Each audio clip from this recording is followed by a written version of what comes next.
Welcome to Bookaholics, the Paris Institute for Critical Thinking's podcast series dedicated to books.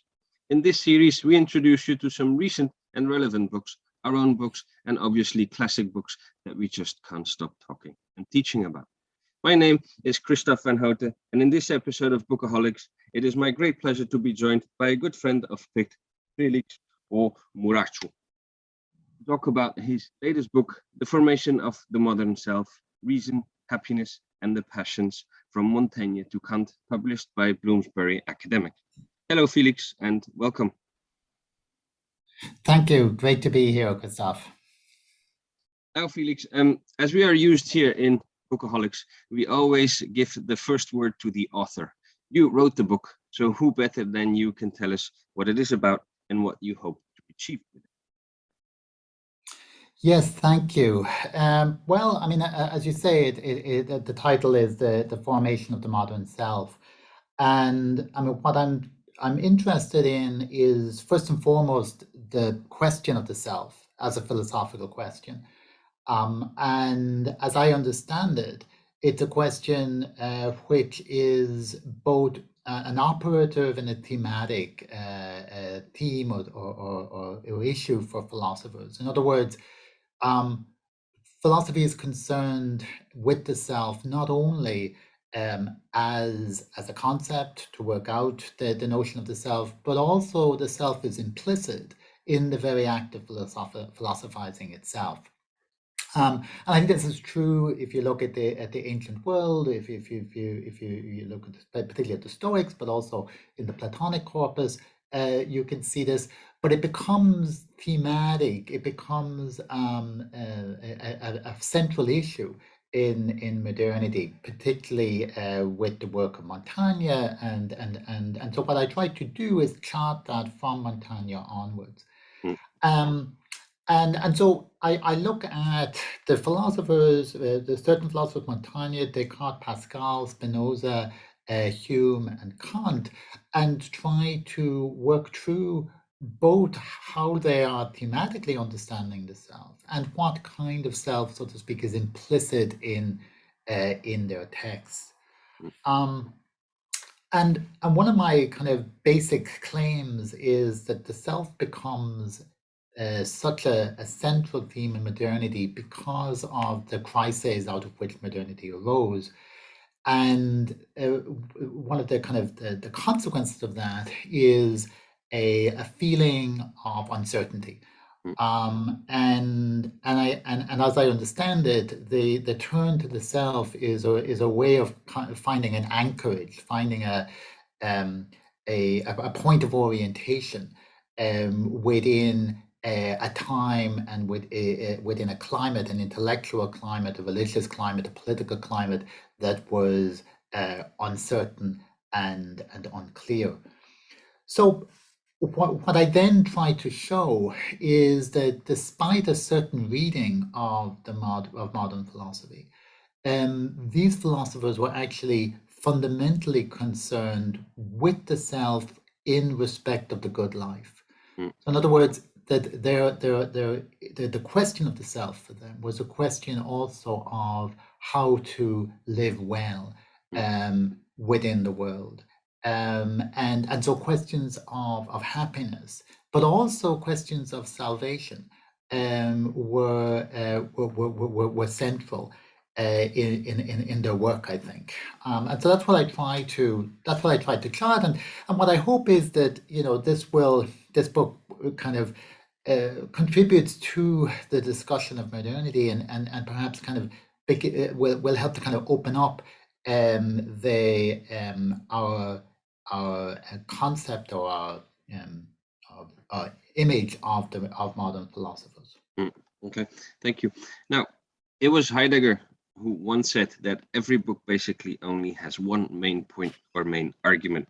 One can disagree with Heidegger, but I think that there is certainly one fundamental point that can be considered as the red thread in your book, and that is the interaction of four different philosophical currents, if one wants, in the formation of the self in some of the more important modern philosophers, the ones you already named.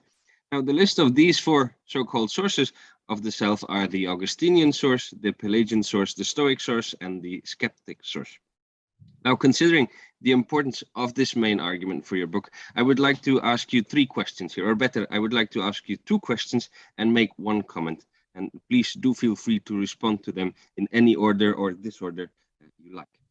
So the first question would then be, could you please explain a little bit more these 4 sources and give some somewhat general explanation of the because of their protagonism for the becoming of the modern self? And secondly, would the various Montaigne, Descartes, Pascal, Hume, Spinoza, and Kant, the main protagonists of your work, would they have accepted the subdivision of their thought along these 4 pillars? Basically, are these 4 pillars necessary for the understanding of the moderns you treat, or are they contingent to it? And this contingency obviously should not be considered as a negative critique, because something can obviously still have great merit in being contingent. In fact, at times it can even have a greater merit than the necessity, because it can open up new threads of understanding.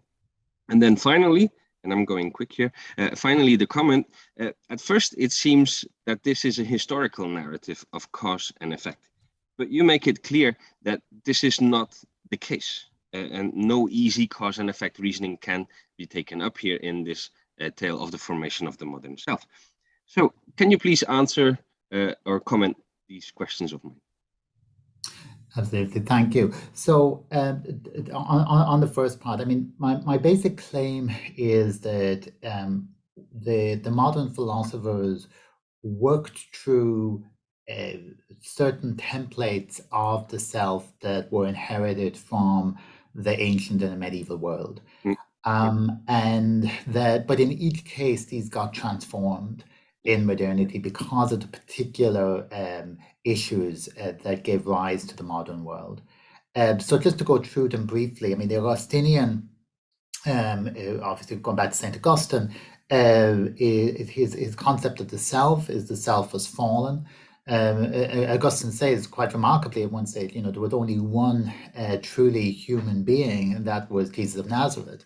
By which he means that the human being was the kind of that which was created but then fell, and the only kind of, so to speak, non-fallen human being in the post-lapsarian world was Jesus of Nazareth. And so the only way to salvation was through this figure of Jesus of Nazareth. And that was, and that was true. What his notion of grace, that through Jesus of Nazareth you get certain grace that brings you to salvation. But what's important, and I stress this because it gets transformed in modernity. What's important is that grace for Augustine strengthens freedom. The supernatural desire is part of the nature of the human being. The nature of the human being is to have this supernatural desire for that kind of pre-lapsarian reality. And that the freedom to sin in Augustine's term was a paradoxical one, because it was a freedom to enslave oneself to worldly desire. Now in modernity that gets transformed, and we see this very clearly in the debate between Luther and Erasmus, where Luther, in a fundamental way, opposes freedom to grace, opposes nature to the supernatural. And what we see in this transformation of Augustine is, as I understand it, the origins of modern dualism. So the origins of modern dualism is not the body-mind dualism. It's rather the dualism of grace and freedom, or the natural and the supernatural. So that would be the first. And the Pelagius was a kind of an opponent of Augustine. Pelagius believed that grace was given in creation. The fall was purely a contingent matter. It was purely a sin of Adam, but it had no direct effect on human beings, except it gave an example. Adam was kind of an example of a bad example, so to speak, and so we needed Jesus of Nazareth as a good example. But the crucial point for Pelagius was that the human being had the capacity within themselves to reach salvation. And this becomes, very crucial within modernity. This idea of the kind of the self-assertion of the self, who has within himself the capacity to become complete. And then in terms of the ancient world, the Stoics, obviously, in the Stoic account, the world is determined. Fortuna, fortune, good or bad fortune is something that happens. We have no control over it. And we cannot make our happiness dependent upon those things. And our passions arise from our misdirected obsession with external goods, right? So that when we fix on external goods, we feel passions, and the ideal is to rid ourselves of those passions. In modernity, as I read it, and I think this is particularly, you can see this particularly happening in Descartes, this gets transformed in a very interesting way. There's a very strong emphasis in early modernity on the Stoic notion of self-mastery, but this self-mastery becomes extended out into nature. So the mastery of the self is understood as requiring the self to become less vulnerable to the external world, and one does that by mastering nature, as Descartes says quite explicitly. And then the skeptic was very interesting in skepticism. Skepticism, as you know, there's two forms in the or two main forms in the ancient world: the academic skeptics and the Pyrrhonian. What's interesting in modernity is the basic. We could talk a long time about the distinction between the two, but the Pyrrhonian really stresses the suspension of judgment as opposed to any act of doubt. And for the Pyrrhonian, anxiety arises when one states a belief that is as if it was certain when it is not. And so they developed this method of showing how for any judgment you can show the opposite to be equally plausible. Now, what's really interesting is what that leads you to for Sextus Empiricus is a state of tranquility. When you suspend judgment, you're in a state of tranquility, and he refers to this as aporia. So a state of aporia where you literally neither way is open to you. When Sextus Empiricus gets translated in early modernity, aporia and all the different kind of verbs and declensions of that become translated with dubio or declensions of dubio. So in other words, aporia becomes doubt. And again, we see this in Descartes. That doubt leads not to tranquility but to anxiety. You can see this very clearly at the end of the first and beginning of the second meditations, where he expresses this overwhelming emotion of anxiety within, that comes from the skeptical movement.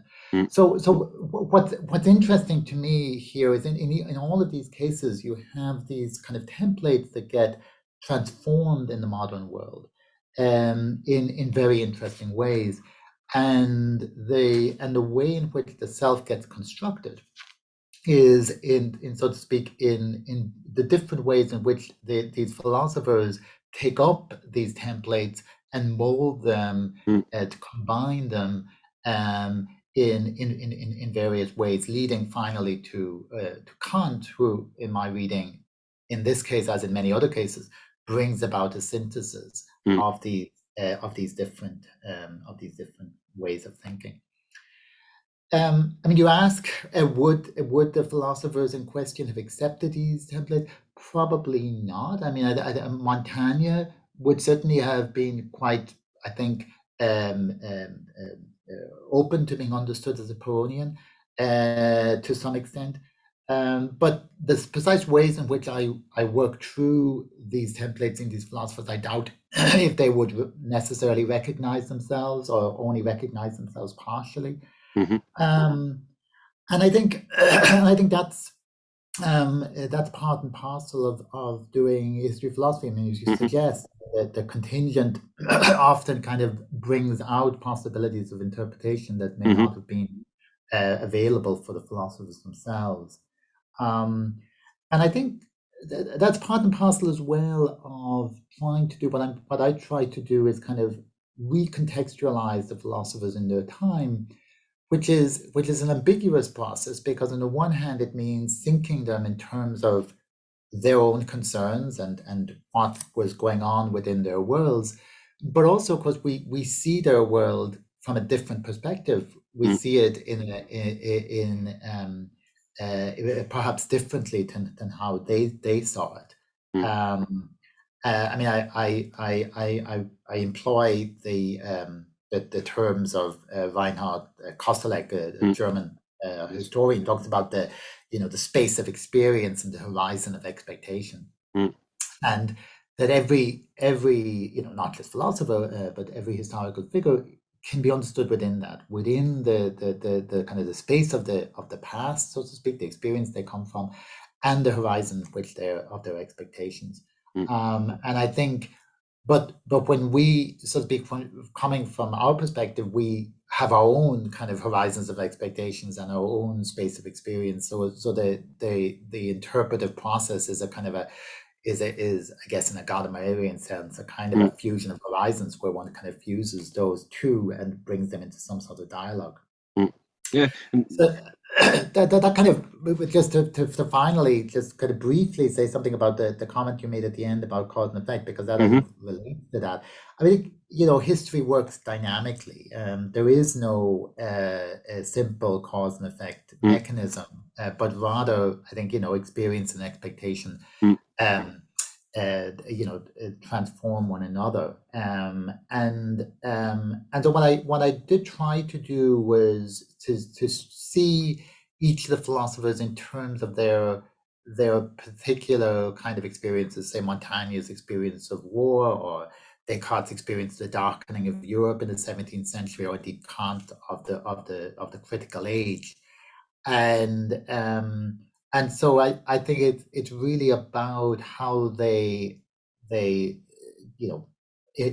respond to those times, while at the same time posing these fundamental philosophical questions that they do, and drawing on the intellectual inheritance which they have at their disposal. Yes. Okay. Thank you for this very clear answering and commenting on my questions. And like you said, it's not because it's contingent that for that reason it is a negative way of reading. It opens up a whole new way of seeing these modern authors that might be stuck by always reading them through the same glasses. So sometimes putting on different glasses opens up a whole new world. So I agree with you on that. Now, turning to the self itself, there seems to be a clear direction in the understanding of the self, starting with Montaigne and ending with Kant. Namely, it goes from a relatively serene self to what you already mentioned now in answering the previous question, to this anxious and desiring self that ultimately fails, though. The serene self ends up almost as a tragic self, living a tragic life, but hoping or trying not to give in to despair. Am I too harsh in this reading of the narrative line of your book? No, I think that's fair. I mean, I think, and again, I mean, my background is in Heidegger. I mean, I did my PhD in Heidegger, and Heidegger never really leaves you when you spend a number of years working through him. And so the notion of Stimmung, the notion of mood, is always kind of in the background for me when I'm reading. And so I think, yes, I mean, there, a certain type of Stimmung, a certain type of mood, certain type of emotional response to the world is evident in these thinkers, for sure. And I think we start with Montaigne, who has a remarkable serenity. I mean, given his time, and given the turmoil of his time, but it's really is a kind of this move within. It gives him that, but it gives him that because he is quite at home and quite at ease with relativity.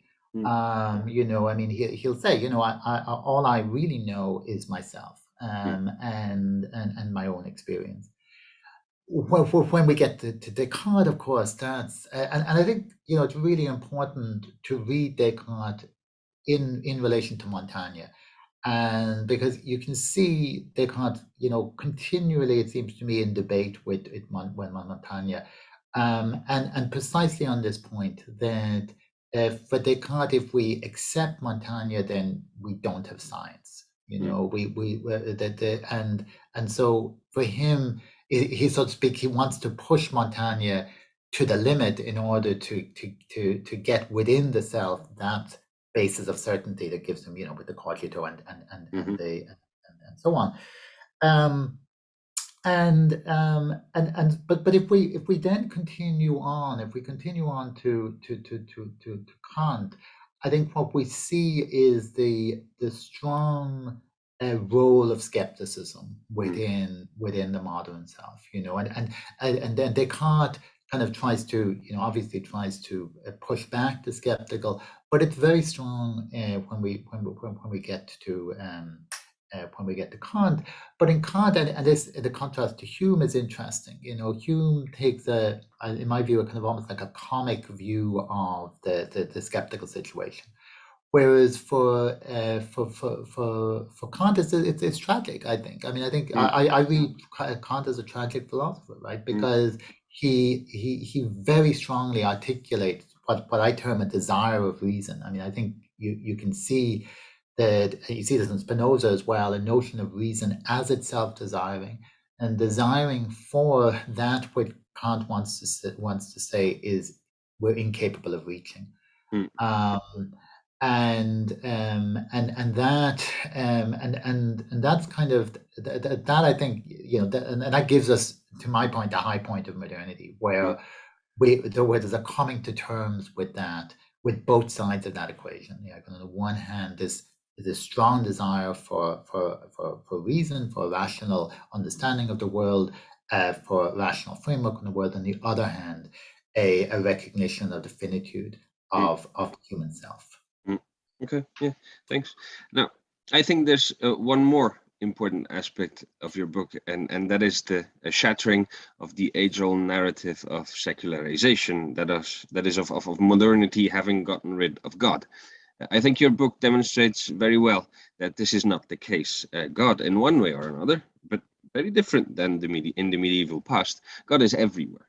Can you elaborate on this a little bit, please, on the presence of God also in modernity? Yeah, I mean, you're absolutely right. I mean, this is one of the things I really I'm trying to show.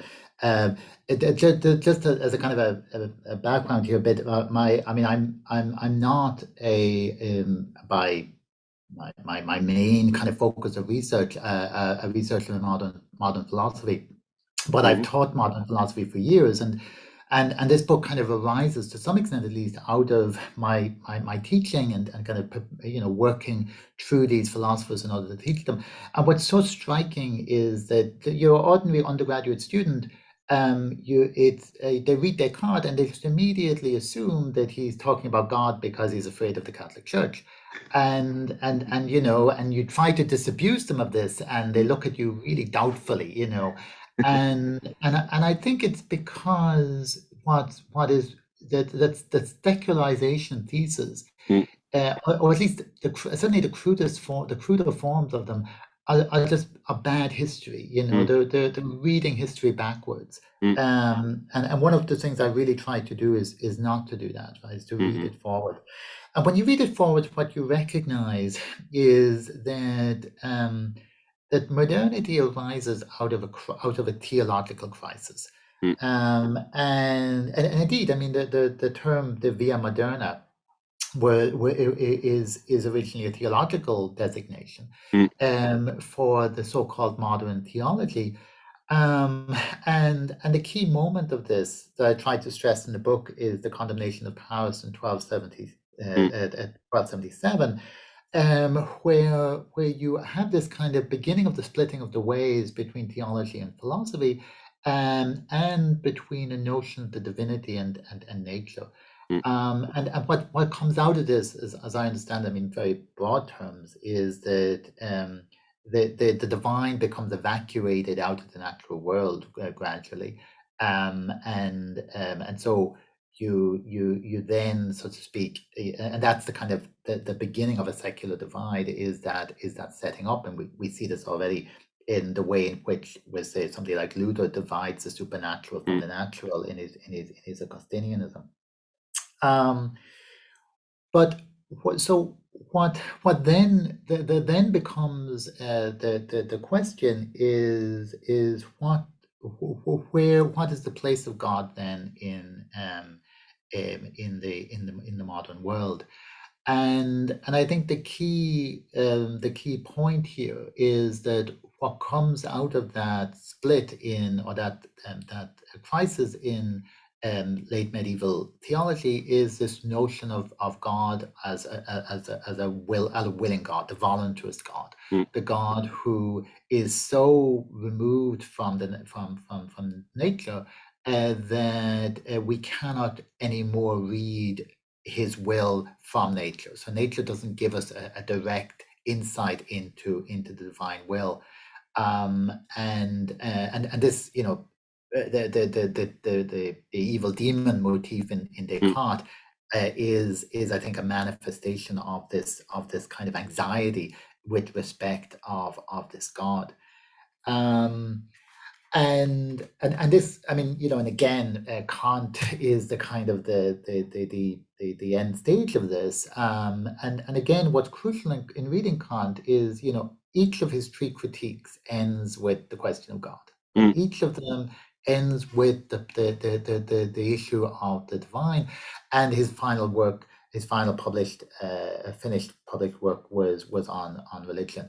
And so again, what Kant is trying to do is find a place, once one no longer understands God on the basis of nature. So you're no longer like the Thomistic move from the kind of, you know, the order of things to the divine is no longer open to us. Where then does the divine exist for philosophy, and of course for Kant? But again, this comes back to the question of the tragic. I mean, one answer for that, of course, is, well, for Kant it is practical reason. But of course, for Kant, the God who is the author of the moral world is also the creator of the natural world. But only a rational faith can lead us to that conclusion. So we cannot, on the basis of our theoretical knowledge, come to that conclusion. But we have a rational faith in that, and so what that gives us then, it kind of, so to speak, for Kant, unifies again the human society and nature, morality, like freedom and nature, freedom and grace. All of those get unified for Kant in this rational faith that he outlines. So I mean, it's a very big issue, but that's kind of in broad terms how I conceive it. Yeah, thank you. No, it's really clear. So thanks for that. Now, before we conclude, I'd like to pick your brain a bit on a thought that I had and that didn't leave my mind whilst I was reading your book. Now, as we already discussed, skepticism was one of the main sources for the modern construction of the self. And like you already said, and I think you're right there, it's actually one of the more important ones of the four. Now, if skepticism is of such importance for modern thought, and especially for the construction of the modern self, why is it then that one of the main accusations that is always put towards so-called postmodernism is exactly that they are skeptics, and mainly that they are skeptics regarding the concept of man? How should we take this accusation against postmodernism in the light of the importance of skepticism in the making of modernism?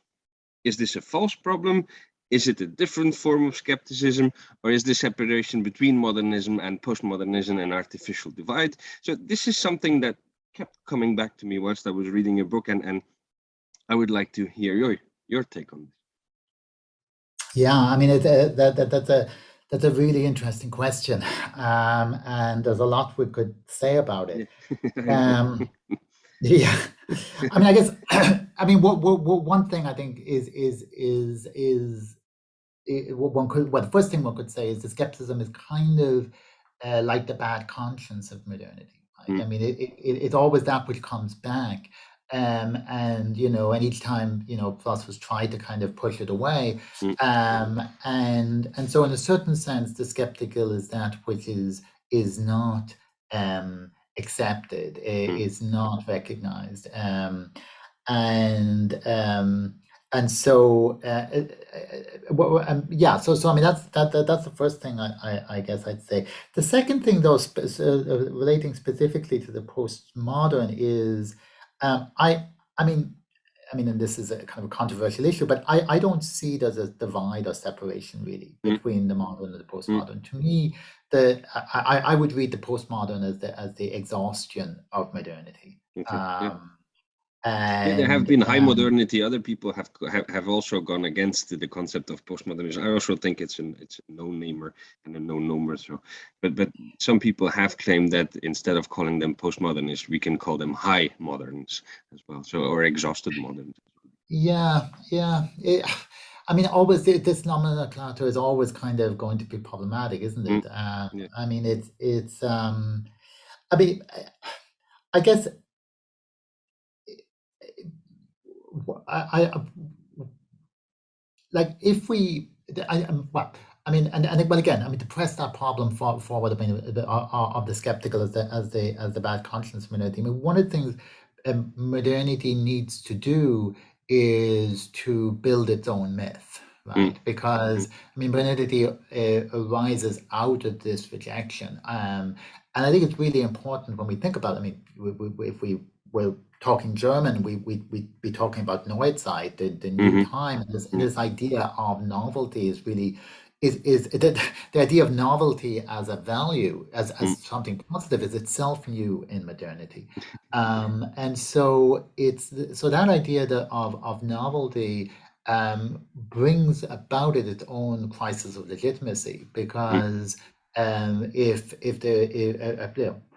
something's new, on what basis do we accept it or we recognize it any more than anything else?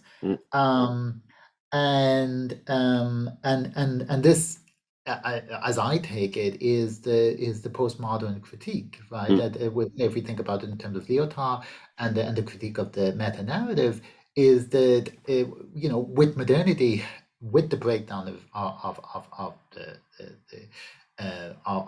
the mythological of the traditional mythology, a new unacknowledged mythology is set up, a new kind of meta narrative, meta subject, which itself then gets deconstructed within postmodernity, and so in a certain sense, and this is maybe not really answering your question, but in a certain sense, I think what I'm doing could be read in that way as a kind of a postmodern reading of modernity, in the sense that I'm trying to recontextualize it, and showing how the skeptical kind of always seems to rebound on itself. But more specifically, then, if you look at, if you go back to the origins, read Montaigne. What you get in Montaigne is very close to the type of self you get in postmodern text. It's fragmented, it's playful, it's the division of self and other is porous, and so it that kind of that skeptical self we get in Montaigne, I think, becomes reaffirmed in the postmodern. Yeah, thanks. Yeah, all these divisions, I think it's a lazy attitude, and if you want to think complex things, I think you should also be able to think complex times and not subdivide everything into small categories and then stay with one. But anyway, that's like you said, that's a very long discussion. To conclude, and let me turn back to your book. And I think you make an incredibly bold statement in the first page of it. You say, and I quote you here, you say that modernity emerges in and from a crisis of reason, a crisis of faith, and a crisis of world. I think you're spot on, but, and this is my question, considering the nature of the concept of crisis, that is, that it always necessitates to be resolved in one way or another, was modernity then capable of overcoming this triple crisis? Or can one say that modernity is precisely the permanence, that is, the persistence, or even the perduring of these crises thus which are still upon us? You hint at a beyond in your book, at the beyond of these crises. But is this beyond a hypothetical one, something that will always be, like they say in French, à venir, to come? Or can one consider it as more concrete and maybe even a real overcoming by now? I'm afraid I'm going to give a kind of a tentative neither nor to that. Okay. So I think modernity is defined by the crisis out of which it emerges. And while you're right, I mean, when you think about the very notion of crisis is that it calls for decision, I think this decision is necessarily deferred. And this is so because the response to the crisis is a recognition that the world in crisis does not of itself offer a solution. But at the same time, the response can only repeat again in different ways what is already, I think, implicit in the distinct crises of fate, reason, and world. And furthermore, I think the energy which drives the crisis drives the responses as well. So there's almost kind of like a dynamic interaction between them. But what I do see is that this dynamic of crisis and response eventually exhausts itself. And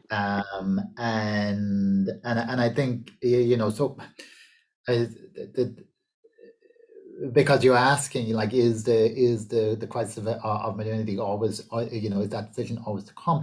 I think it is, in the sense that it is never reached, it is never arrived at, but I do think a certain exhaustion takes place, and to me, the kind of the key motif of this is the Anthropocene. Because and that's why, like, I hint at the end of the book, right? I talk about how, you know, the problems of modernity are no longer ours, because what I think is that the world that the crisis that we are working through now are new, in the sense that, not new in the sense of repeating. Yes, they repeat the previous crisis, but repeat them in a new key. And the new key is one where we're in a situation which is the exact inverse of what modernity claimed. And this is something I think Bruno Latour, you know, brilliantly discusses in his book, you know, We Were Never Moderns, in the sense that this kind of division between the human society and nature, between, you know, the natural, supernatural, all of these divisions break down. You know, the Anthropocene shows very clearly that the fictionality of those divisions, and gives us, it seems to me, a new, a very different type of crisis to be dealt with. And as you know, as I point out at the end of the book, like those things that were foundational for modernity, God, nature, the self, the author, they've all been declared dead in the past 100 years or so. And I think that what actually died are the modern instantiations of these. So the book is, in a certain sense, a kind of a requiem for the dead. And in this context, I think Heidegger, again, to go back to Heidegger, his account of the, you know, the new beginning, the new commencement, is one that we should take seriously. And again, I don't think it's incidental that the very question of self-assertion, self-abandonment, which we see in the Augustinian Pelagian debate, is evident in Heidegger's own response to this beginning, right? The Selbstbehauptung of the Deutsche Universität on the one hand, and Gelassenheit on the other. And so As I read it, this is what we're seeing there in Heidegger, and I think we can develop that further. We can see it as, say, with somebody like Gunther Anders, is a response to a new sense of crisis, which, as I say, repeats the crisis of the early modernity, but in a new register. Okay. Yeah. Thank you so much for this very enlightened, if I can use this wordplay, enlightened conversation, Felix. For all those who want to have a closer look at Felix's book, and I sincerely recommend it, it is called The Formation of the Modern Self, Reason, Happiness, and the Passions from Montaigne to Kant, and it was published by Bloomsbury Academic. Thank you again, Felix. Thank you very much, Kristof. It was a lot of fun. Thank you. Yes, thanks also to our listeners for having joined us once again here at PICT Voices. And you, dear listeners, if you like our volunteer work here at PICT, you can now also consider supporting us by becoming an active member of our institution. For more information about how to join PICT, please visit our website.